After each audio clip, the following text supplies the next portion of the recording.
जी अस्सलाम वालेकुम dear students. Today we are going to discuss how to do the translation from Urdu to English, because the second year students are required to translate one paragraph of 15 marks into English. So there are different approaches to approach this subject. Remember, if you want to do anything, if you want to master the ability over anything, it's not all about hard work. It is also about doing the right kind of work and the smart work. Not all kinds of strategies will lead to success. जब आप कोई भी काम सीखना चाहते हैं तो आप ब्लाइंडली हार्ड वर्क नहीं करेंगे. अगर दीवार गिरानी है तो आप ब्लाइंडली उसको ज़ोर लगा के गिराने की कोशिश नहीं करेंगे. टेक्निक जो होती है या स्मार्ट एक्टिविटी, स्मार्ट वर्क बड़ा ज़रूरी होता है. तो इस तनाजुर में मैं आपको आज बताना चाहता हूँ कि ट्रांसलेशन कैसे करते हैं उर्दू से इंग्लिश. तो बजाय इसके कि आप ब्लाइंडली ट्रांसलेट करें, मैं आपसे कुछ अपने एक्सपीरियंसेस शेयर करना चाहता हूँ जिनका इस्तेमाल करके आप बेहतर तौर पे ट्रांसलेशन कर पाएंगे. और मेरे ख्याल में आपको इन चीज़ों को अपनी ज़िंदगी में अपनाना चाहिए, प्रैक्टिस करनी चाहिए. प्रैक्टिस मेक्स अ मैन और अ वुमन परफेक्ट. अच्छा जी, फ़र्स्ट ऑफ़ ऑल ये कि मैं तरतीब से 4-5 पॉइंट्स आपको बताऊंगा, उनको उसी तरतीब से आपने अपने ऊपर इम्प्लीमेंट करना है. तो फ़र्ज़ कर लीजिए कि आप एग्ज़ाम में बैठे हैं, जो 15 नंबर का पैराग्राफ आया आपके सामने, अब उसकी अपनी ट्रांसलेशन करनी है. तो वो किन असूलों के ऊपर ट्रांसलेशन की जा सकती है. अच्छा, मिसाल के तौर पे एक फ़िक्रा लिखा हुआ है जी कि अली कल रात दागे मुफारकत दे गया. अब ये जो दागे मुफारकत है, इसका मीनिंग समझना मुश्किल काम होगा. इसका सिनोनिम फाइंड आउट करना इंग्लिश में मुश्किल काम होगा. तो तरीक़ेकार ये है जी कि जो भी आपके सामने पैराग्राफ उर्दू में आए, सबसे पहले क्या करना है आपने कि उसी पैराग्राफ को उर्दू में ट्रांसलेट करना है. आप हैरान होंगे शायद ये बात सुन के कि उर्दू पैराग्राफ को उर्दू में ट्रांसलेट करना है. तो ऐसा क्यों करना है जी? पेपर में तो उन्होंने कहा कि इंग्लिश में ट्रांसलेट करें, तो हम क्यों कह रहे हैं आपसे कि उर्दू में ट्रांसलेट कीजिए. एक्चुअली आपने जो इंग्लिश के अल्फाज याद किए होते हैं उनकी उर्दू बड़ी आसान होती है. आपने आसान उर्दू से इंग्लिश में ट्रांसलेट करना सीखा होता है. जैसे ही मुश्किल वोकैबुलरी उर्दू की आती है, आपकी इंग्लिश की वोकैबुलरी या इंग्लिश की जो डिक्शन है, जो आपके पास अल्फाज का ज़ख़ीरा है, वो जवाब दे जाता है. तो तरतीब ये है जी कि सबसे पहले आपने मुश्किल उर्दू को आसान उर्दू में ट्रांसलेट करना है. उसके बाद वहाँ से फिर आपने आसान उर्दू से, जैसे अगर आपने पढ़ा कि अली कल रात दागे मुफारकत दे गया, इसकी इंग्लिश नहीं मिलेगी आपको. लेकिन अगर आप इसकी ये ट्रांसलेशन कर लें कि अली कल रात मर गया, ये जस्ट एक मिसाल दे रहा हूँ, तो आप इजीली कह सकते हैं कि Ali died last night, Ali died yesterday, इस तरह से. तो बेसिकली ये तरीक़ाकार आपने हर फ़िक्रे में अपनाना है. ठीक है, इस तरह से आपको आहिस्ता आहिस्ता आसानी हो जाएगी. देखिए, अगर आप चाहते हैं कि डायरेक्टली मुश्किल उर्दू से मुश्किल इंग्लिश में ट्रांसलेट करें तो वो मुश्किल सफ़र हो जाएगा. एक आपको पैचेस और टुकड़ों के अंदर इसको तकसीम करना होगा. ठीक हो गया जी. अगली बात, एग्ज़ामिनेशन हॉल में आप जाते हैं, आपके सामने पेपर आ गया. आप गौर करिए कि जैसे ही आप कमरा इम्तिहान में दाखिल होते हैं, आपकी सोच यकसर बदल जाती है. अच्छा, एग्ज़ाम दे के जब बाहर निकलते हैं, जैसे ही पहला कदम बाहर रखते हैं, आपकी फ्रेम ऑफ माइंड ही बदल जाता है. बड़ा रिलैक्स फील करते हैं. जैसे ही कमरा इम्तिहान में दाखिल होते हैं, फुल स्ट्रेस अचानक आपको टेक ओवर कर लेता है और आपके जो है सोचने समझने की सलाहियत है वो बज़ाहिर जवाब दे जाती है. तो तरीक़ेकार ये है जी कि आपने अपने आपसे एक माइंड गेम लड़नी है कि जिस लम्हे आप कोई इंटरव्यू कोई एग्ज़ाम देने गए हैं, तो जो माइंड सेट आपका कमरे से बाहर है वही अंदर होना चाहिए. अब इसके लिए टेक्निक्स हैं, ये खुद ब खुद नहीं हो जाएगा. फ़र्स्ट ऑफ़ ऑल तो अच्छी डाइट रखिए.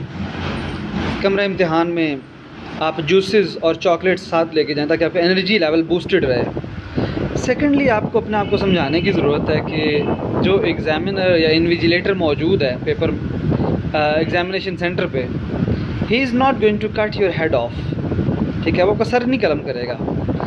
आपको उससे बिल्कुल नहीं डरना.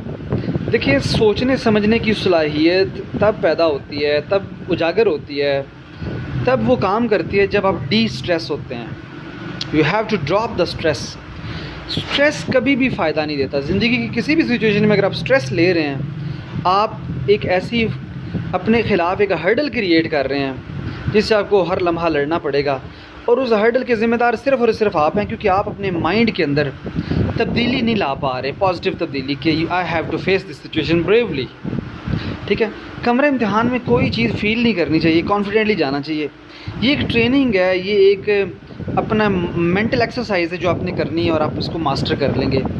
लेकिन इस चीज़ का ट्रांसलेशन के साथ क्या ताल्लुक़ है, ये आप मुझसे पूछना चाहेंगे।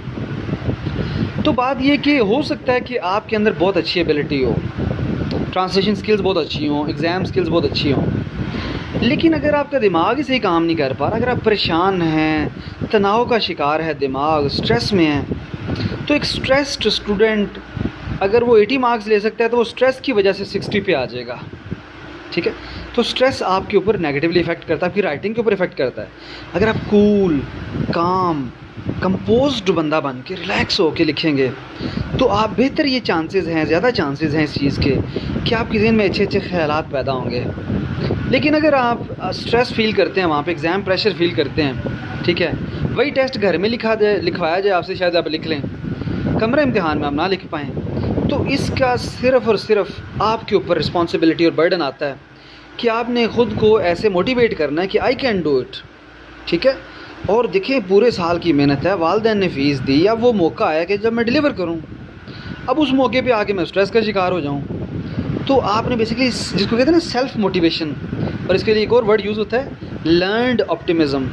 लर्नड ऑप्टिमिज़म ये है कि ज़िंदगी के हालातों वाक़यात इंतहाई बदतर चल रहे हैं, कोई चीज़ मोटिवेटिंग नहीं है, ना टीचर मोटिवेट करते हैं, ना कोई और मोटिवेट करता है, ना फैमिली मोटिवेट करती है, बट आप ये ख़ुद को समझाते हैं कि यार motivation is the only shelter for me, it is the only rescue for me, इसके अलावा तो चारा ही नहीं है ना। तो सेल्फ मोटिवेशन के लिए एक वर्ड यूज़ होता है लर्नड मोटिवेशन। लर्नड मोटिवेशन मतलब मैं ख़ुद को सिखाता हूँ और तैयार करता हूँ ज़हनी तौर पे कि I have to remain steadfast and motivated in front of odds and troubles and problems. तो इस तरह एक पॉजिटिव फ्रेम ऑफ माइंड जो होता है, पॉजिटिव माइंड सेट, बहुत ज़्यादा पॉजिटिव तब्दीलियाँ ला सकता है। तो मेरी तजवीज़ ये है कि अगर आप एक सक्सेसफुल स्टूडेंट बनना चाहते हैं, अच्छे मार्क्स लेने के लिए, अच्छी ट्रांसलेशन स्किल्स के लिए आपको ख़ुद को रिलैक्स रखना पड़ेगा। सेकेंडली ये कि अगला पॉइंट ये है कि हम ख़ुद को इतना ज़्यादा बर्डन कर लेते हैं तवक्कुआत से कि वो क्या, मसलन कि जी या तो मैं इंतहाई बेहतरीन ट्रांसलेशन करूँगा या करूँगा ही नहीं। भाईजान बात ये है कि एक बुरी ट्रांसलेशन बेहतर है ट्रांसलेशन ना करने से। A bad translation is better than no translation at all. वो कहते हैं ना कि चाहे अच्छा करो या बुरा करो, लेकिन वो किसी फ़िलासफ़र ने कहा था, डू गुड और bad but don't do in action, because doing good और bad proves that you exist. तो अच्छाई कीजिए या बुराई कीजिए, लेकिन अगर आप कुछ नहीं कर रहे तो ये मौत है। ठीक है, वो कहते हैं रेस्ट इज़ रेस्ट। तो आपने करना है, ख़ुद को स्टेप बाय स्टेप आगे लेके जाएं, तवक्कुआत बहुत ज़्यादा ओवर एक्सपेक्टेशंस ना रखें, ओवर एस्टिमेट ना कीजिए खुद को, लेकिन साथ ही साथ अंडर एस्टिमेट भी ना कीजिए। ओवर एस्टिमेट में आप ये कहेंगे यार मैं हर चीज़ कर सकता हूँ, और अंडर एस्टिमेट में आप कहेंगे जी मैं कुछ भी नहीं कर सकता। तो आप ज़रूरी नहीं कि डायरेक्टली एक अंग्रेज़ बन के बाहर आएँ और बेहतरीन ट्रांसलेशन करें। देखिए आपने 15 में से 8 मार्क्स स्कोर कर लिए, ये स्टिल बेहतर है 0 मार्क्स स्कोर करने से। बहुत सारे स्टूडेंट्स मैं देखता हूँ कि वो अटैम्प्ट ही नहीं करते इस क्वेश्चन को, तो ये बड़ी ट्रेजेडी है, उनके मार्क्स बहुत ज़्यादा गिरते हैं। तो आपकी पूरी ट्रांसलेशन के आपको मार्क्स मिलेंगे, लेकिन आपकी नो ट्रांसलेशन के मार्क्स नहीं मिलेंगे आपको। तो ये जी तमाम स्टूडेंट से गुजारिश है कि अपने आप को मौका दिया करें, घर में एक्सरसाइज करें, अपने दोस्तों से बात करते हुए इंग्लिश को बोलने की और इसी तरह लिखने की भी कोशिश किया करें, SMS में, चैटिंग में, और जहाँ मौका मिले अपने टीचर से डिस्कस करें। और आपको कोशिश करनी है, वो कहते हैं A फॉर एफ़र्ट, आपको A ग्रेड मिलेगा एफ़र्ट करने का। तो बहुत सारे टीचर्स ऐसे होते हैं जो सिर्फ बच्चों को मोटिवेट करने के लिए मार्क्स दे देते हैं, हालांकि उन्होंने जो एक्टिविटी की होती है वो इतनी कोई खुशगवार नहीं की होती। इसी तरह आपने क्या करना है जी, आसान पैराग्राफ से स्टार्ट करना है। आप एक इजी पैराग्राफ उर्दू में लीजिए, और ये फेमस जो पैराग्राफ्स होते हैं कायद आज़म के बारे में, इल्हाम इकबाल के बारे में, हज़रत मोहम्मद सल्लल्लाहु अलैहि वसल्लम जो हमारे ख़ातमुन नबिय्यीन हैं उनके हवाले से आप यानी पैराग्राफ्स लीजिए। वो फेमस पैराग्राफ्स होते हैं, पेपर में इनके आने के इम्कानात ज़्यादा होते हैं। तो इस तरह से आपने फिर अपनी एक्सरसाइज करनी है ट्रांसलेशन की। मज़ीद स्किल्स इंशाल्लाह नेक्स्ट लेक्चर में डिस्कस करेंगे। तब तक इजाज़त दीजिए। अल्लाह हाफ़िज़।